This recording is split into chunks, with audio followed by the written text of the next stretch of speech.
Okey, nombor soalan nombor 3. Okey, soalan direct tapi ada 2 markah. Sebab ada 2 jalan kerja yang kita kena buat. Tolak dan tambah. Okey, so mana satu kena buat? Jumpa yang mana dululah. Sebab mereka adalah setara. Okey, jadi buatlah tolak dulu. So 12,038 tolaklah dengan 3,497. Okey, tolak macam biasa. Kalau boleh tolak, tolak. Kalau tak, pinjam sebelah. Tu yang terbiasalah yang kita pernah buat kan. Okey, 8 buang 7 cukup. 1.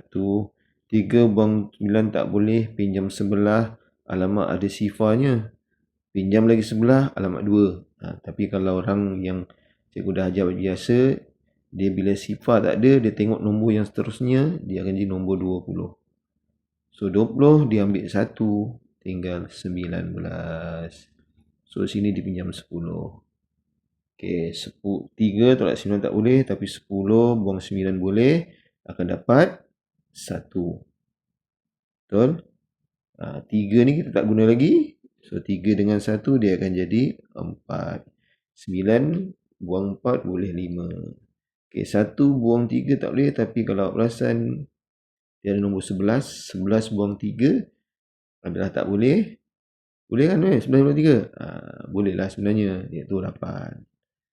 Okey, dan salin balik untuk yang kedua pula.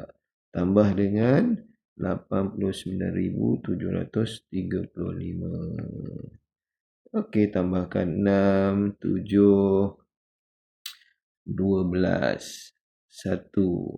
1 tambah 8. Jangan ambil yang senang supaya dapat 10 dulu. Mana yang senang? 1 dengan 9. Jadi 1 tambah 9, 10 tambah 8, 18 tambah 1, 9. So itulah jawapannya. Okey.